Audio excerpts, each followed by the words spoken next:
make my paper pots, I'm just using junk mail and an old hairspray can. You can use any size can you want. I like to use the hairspray cans because they have that little divot on the bottom, and that helps with the paper that gets bunched up on the bottom.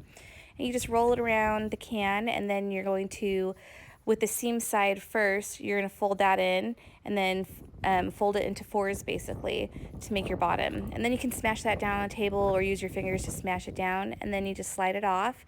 Now I'm folding my edge in to make the pots a little bit more rigid, and I'm only folding it in about 1/2 of an inch, but really if you are able to fold this in even more than that, so if you have thicker or wider strips of paper, the more you fold that in, the more rigid your pot will be, and the better it'll stay together. But to be honest, once you get the soil in here and you water it in, the paper stays together pretty well on its own. And you can plant these in the paper. You just open up the bottom a little bit, or you could take the paper out or off and throw it in your compost bin. This method of seed starting with paper pots isn't anything new. People have been doing it for decades, but this is just how I like to make my pots. And I did use compost instead of a seed starting mix this time because I'm going to keep these outside, so they're going to get plenty of airflow. And then I'm also going to use perlite on the top as a mulch to keep my seedlings healthy and to keep the soil from touching the new leaves and spreading any kind of bacteria or fungus that might be in the soil. But this soil should be pretty good. I do this all the time. If I were seed starting it indoors, I would seed start a completely different way, and I would be using a sterile seed starting mix. Normally I just use my soil blocker, but since I've got a new baby in the house, it's really hard to find the time to set all that up. So this is a really quick and easy way for me to just get some watermelon seeds started.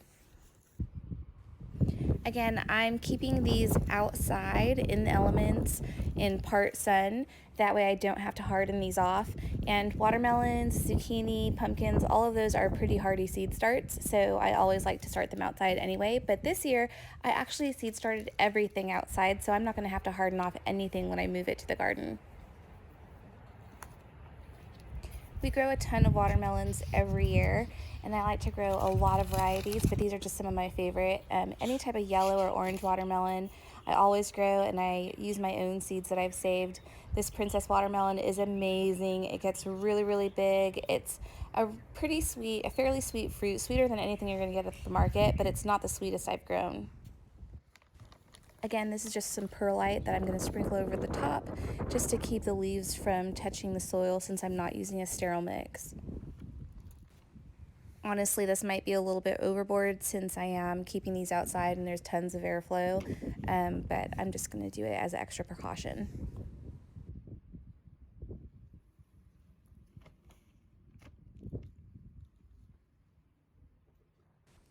And that's pretty much it for the paper pots. I hope you guys try it out, save you a little bit of money on seed trays and things like that. You can water these in as much as you want or as much as you need to, and they will hold up until they're ready to plant.